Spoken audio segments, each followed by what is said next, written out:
این اجلاس با هدف گسترش همه‌جانبه روابط و تعاملات علمی در بین دانشگاه‌های این منطقه و در چند محور از جمله نهادینه کردن مدیریت آموزشی مدرن، بررسی معضلات و مشکلات ارزیابی مدارک دانشگاهی، بررسی مشکلات بیماری‌های واگیردار، بهداشت و سلامت برگزار شد. اتحادیه دانشگاه‌های منطقه قفقاز یک اتحادیه بین دانشگاهی است که از سال 2009 تأسیس شده و به صورت تسلسلی و دوره‌ای در کشورهای منطقه برگزار میشه کنگره‌های سالانه‌شون. امسال هم پنجمین کنگره سالانه این اتحادیه در دانشگاه تبریز و به میزبانی این دانشگاه بزرگ برگزار شد. موردی که در حقیقت پیرامون اصلی این کنگره هست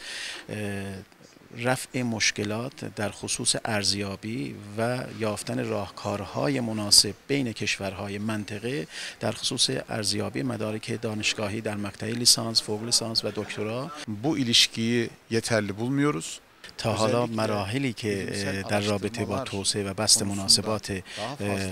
فرهنگی و آکادمیک انجام گرفته کافی نیست و ما می‌خواهیم که یک افق و دورنمای جدیدی رو در ارتباط با همکاری‌های علمی، مناسبات علمی در خصوص پروژه‌هایی که علمی که انجام می‌گیره کارهایی رو آغاز بکنیم. دکتر پور محمدی رئیس دانشگاه تبریز نیز این دانشگاه را دومین دانشگاه کشور عنوان کرد و گفت این دانشگاه نقش بسیار مهمی در توسعه علمی کشور دارد، اما آنطور که باید به کشورهای خارجی شناسانده نشده است. Biz İran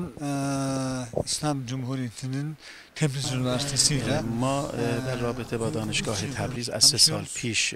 معلومات لازم رو کسب کردیم. منتها در عرض این مدت خط سیر همکاری زیادی رو طی کردیم و همیشه از این به اصطلاح احساس در حقیقت ندامت میکنم که چرا ما 30 سال 50 سال پیش این دانشگاه رو نشناختیم، با این همکاری‌های نداشتیم، چرا که سیستم آموزشی جمهوری اسلامی ایران در رأس اون دانشگاه تبریز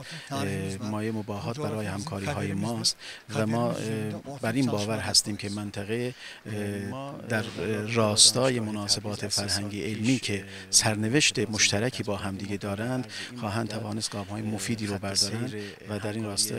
همکاری‌هایی رو خواهیم داشت. اتحادیه دانشگاه‌های قفقاز از 14 کشور جهان 82 عضو دارد که امروز 6 عضو جدید هم از ایران و ترکیه به این اتحادیه پیوستند و پروتکل همکاری‌های علمی امضا کردند.